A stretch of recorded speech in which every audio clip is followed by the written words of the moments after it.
Camera এপারে একটা unexpected লোক শুরু করছে নতুন পডকাস্ট। কারণ যে এতদিন ধরে পডকাস্ট নিয়ে এসছে সেই আজ ক্যামেরার ওপারে আছে, মাইকের ওপারে রাদার। ভালো নাম হচ্ছে কি জানো তোর? ঋত্বিক ঘোষাল। টুপে টুপে ঢাকুরিয়া একটা বিশাল বড় নাম, ছোটোবেলা থেকে খেলে খেলে বড় হয়েছে, বড় বয়সেও খেলে যাচ্ছে। এবার শুরু করবো ওর পডকাস্ট। মাইকের এপারে কেমন লাগছে সবার আগে প্রশ্ন? ভালো লাগছে, এতদিন তো সবার ইন্টারভিউ করছি, আজকে আমার লোকের ইন্টারভিউ নিচ্ছে, ভালোই লাগছে।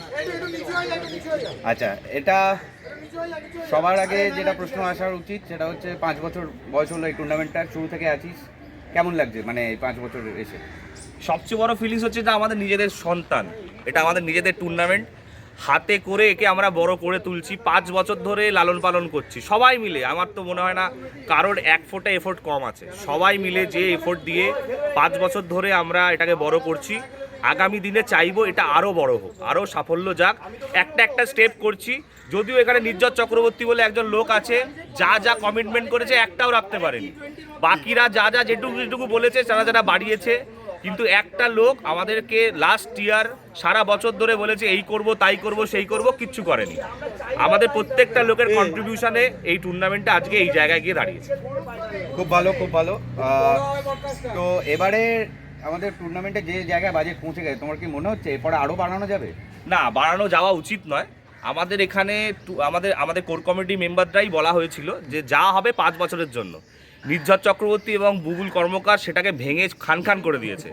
এবার এই 5 বছরের দায়িত্ব যেন তারা নেয়, এটা কিন্তু আমি বলছি, এই 5 বছরের একদম অন ক্যামেরা বলে রাখলাম, এই 5 বছরের দায়িত্ব কিন্তু নেয়।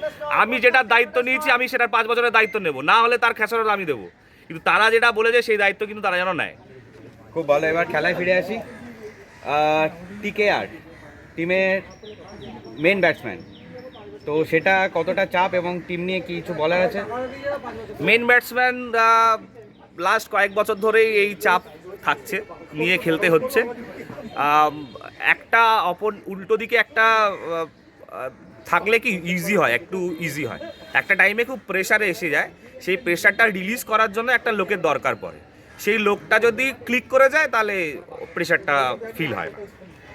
ঠিক আছে, এবার এই যে এত বছর বেস্ট ফ্র্যাঞ্চাইজি ওনারের মানে বেস্ট ফ্র্যাঞ্চাইজি ক্যাপ্টেনের আন্ডারে টিমে ছিলে তুমি, তো সেখান থেকে একটা নতুন টিমে যাওয়া, সেটা কিভাবে দেখছো? সেই ক্যাপ্টেন কিন্তু তোমাকে অ্যাপ্রোচও করেনি। না, ব্যাপারটা হচ্ছে যে নতুন টিমে আমি লাস্ট ইয়ারই চলে গেছি, আর সেই ফ্র্যাঞ্চাইজিতে আমার মানে যখন আমি খেলেছি খুব কমফোর্টেবলি খেলেছি, কারণ ক্যাপ্টেন এত কমফোর্টেবল একটা সিচুয়েশান তৈরি করে দেয় যে আপনার ওখানে খেলতে কোনো একটা প্রবলেম হবে না। আর তোমার রোল আছে, সেই রোলটা তুমি প্লে করো, বাকিটা ক্যাপ্টেন বুঝে নেয়। নেক্সট যে ফ্র্যাঞ্চাইজিসে লাস্ট ইয়ার গেছি সেও আমাকে একটা রোল দিয়ে দিয়েছিল যে এটা তোমার কাজ, এটা তুমি করবে, বাকিটা আমি বুঝে নেবো, তাই সে করেছে। নতুন আবার এবছর আবার একটা ফ্র্যাঞ্চাইজিতে গেছি, সেটা এখনও ক্যাপ্টেন আমাকে কোনো রোল ডিফাইন করে দেয়নি, বলে দেয়নি যে তোমাকে এই তোমার পার্ট আছে। সেও নিশ্চয়ই বলে দেবে, আশা করি তার ক্যাপ্টেন হিসেবে খেলতেও আমি কমফোর্টেবল ফিল করবো, কারণ অলরেডি তার ক্যাপ্টেনশিপে আমরা খেলেছি, ড্রিম 11 চালিয়ে অনেকটা 2-3টে টুর্নামেন্ট আমরা প্রায় খেলেইছি, তো অসুবিধা হওয়ার কথা না। খুব ভালো। এইবারে প্রত্যেকটা টিমের মধ্যে কোনটা সবচেয়ে ভালো লাগছে? কোন টিমটা বেটার মনে হচ্ছে? বেটার এবারে একমাত্র বছর হয়তো হয়েছে, লাস্ট কয়েক বছর ধরে সৌরভ বাসু ঠাকুর বলে একটা লোক আছে যে বলে দেয় যে তোরা তো পেন পেপার কেন, তোরা এখনই ট্রফিটা নিয়ে বাড়ি চলে যা, এটা বলে দেয়। এবছর ওই লোকটাও বলতে পারছে না এই কথাটা, মানে এতটাই ব্যালেন্স টিম এবছর হয়েছে। নাহলে ওই লোকটা প্রত্যেক দিন ধরো খেলার পরে বাইকে করে যাচ্ছি, গিয়ে বলে তো কি দরকার খেলার, এই তো এরপরে টুর্নামেন্ট হবে, ট্রফিটা নিয়ে বাড়ি চলে যাবে। সব এবছর ওই লোকটাও মুখ থেকে একটা কথা বলতে পারছে না যে কোন টিমটা ব্যালেন্স হয়েছে আর কোনটা হয়নি। আমার মনে হয় প্রত্যেকটা টিম এবছর ব্যালেন্স হয়েছে, প্রত্যেকটা টিমের ডেপথ আছে, ভালো বোলিং পারফরমেন্সের জায়গা আছে, ব্যাটিংয়ের জায়গা আছে, খুব ব্যালেন্স টিম হয়েছে, কাউকে এগিয়ে পিছিয়ে রাখতে পারবো না। তবে হ্যাঁ, মন্দা ইজ আ ফ্যাক্টর।